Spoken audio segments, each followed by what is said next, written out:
Okay, welcome. Welcome sa ato ang FB page sa YouTube channel. Kini inyong lingkod si Pastor Armando S. Montero ay nagbabalik. Mayong adlaw kaninyong tanan mga kaigsunan o Happy New Year. Tungod kay January pa ni karon last week. It's 26 sa bulan sa January year 2026. Shout out sa tanan nga mga kaigsunan Luzon, Visayas, and Mindanao. O natapos na gyud ang amo ang activities niadtong Sabado. Ariin gipahigayon dito sa Sister Church sa Sinapangan, Missionary Baptist Church. So kaluoy sa Ginoo, successful ang maong buluhaton. So advance happy Thanksgiving sa taga-Mati under ni Pastora Sumambot o kinaot mga kaigsunan.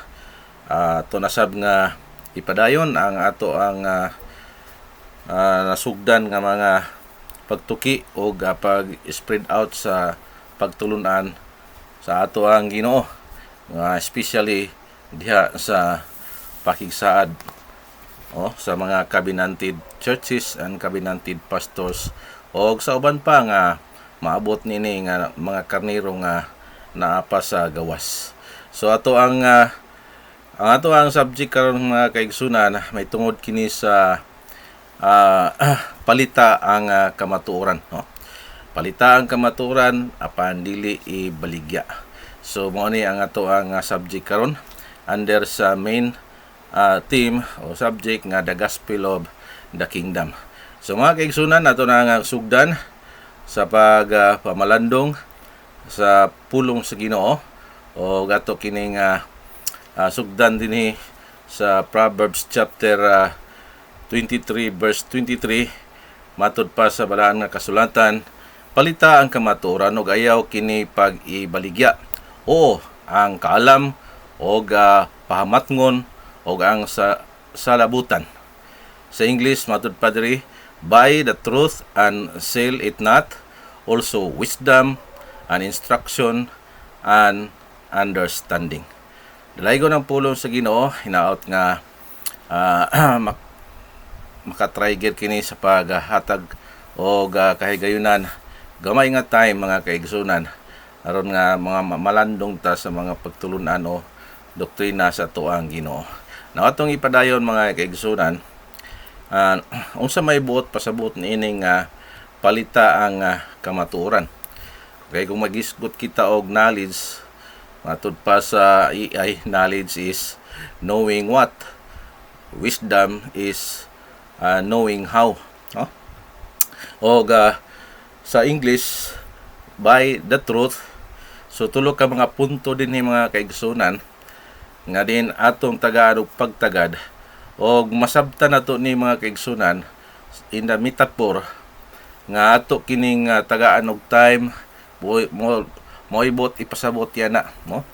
Gastuhan nato, nag-efforts kita sa maong knowledge and understanding, wisdom, instruction aron nga ma-prepare ta og ang basahi sa Biblia sa Proverbs 23:23 nga dili ibaligya. So muna nga libre nato kini iapod-apod ang maong mga pagtulunan apan sa pagkatinuod mga kaigsunan, tinuod nga gigastuhan, no? Samo lang nga mga kining Bible theology, ang uban nagdoctorate na.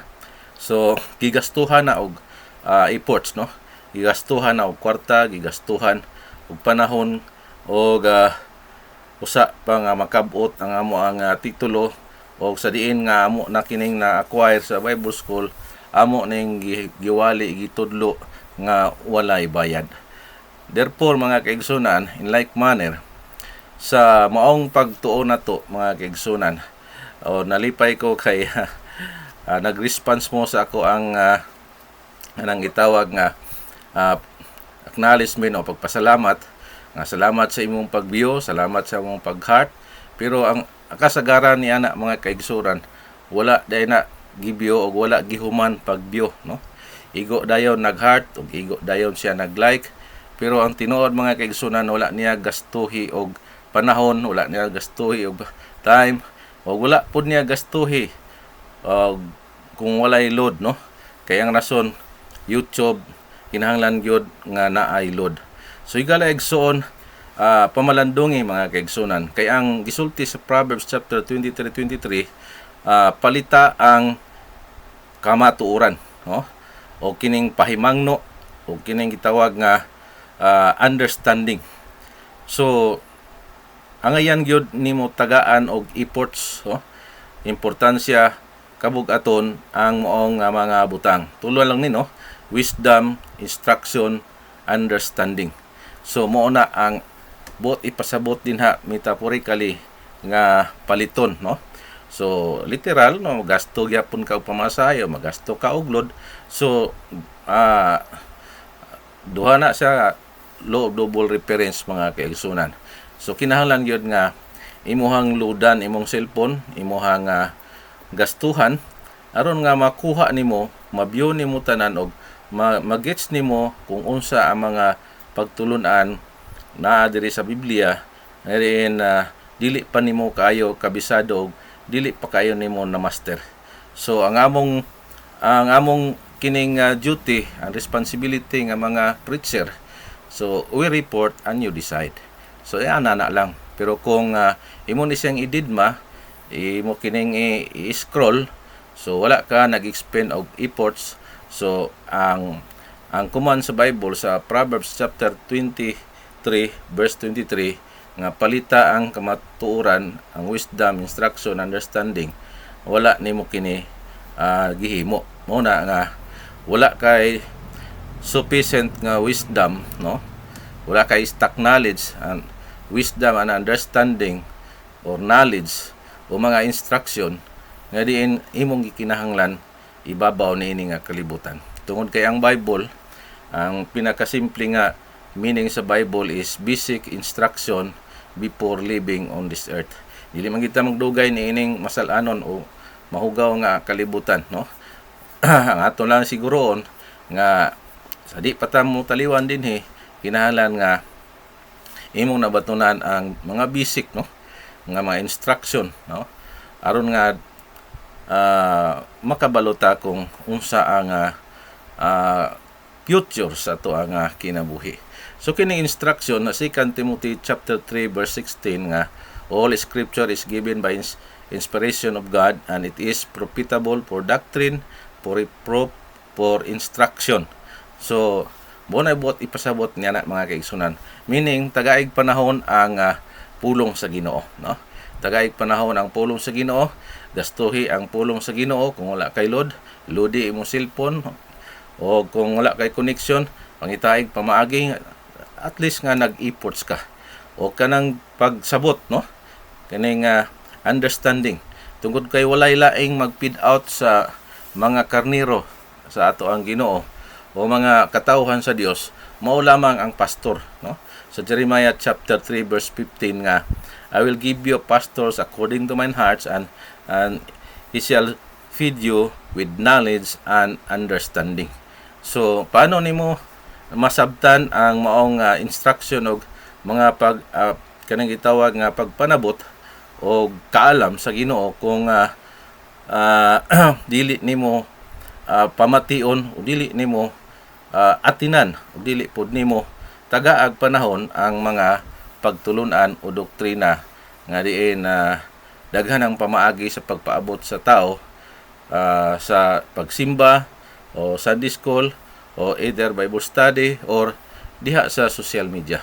So disintro ra na mga kaigsunan nga diin maabot ang maong mensahe o pwede man po ka nga mag-request, no, tungod kay atong i-grab kining opportunity nga diin mahimo ang kaalagad sa Ginoo, taas na siya og kining access o kamot.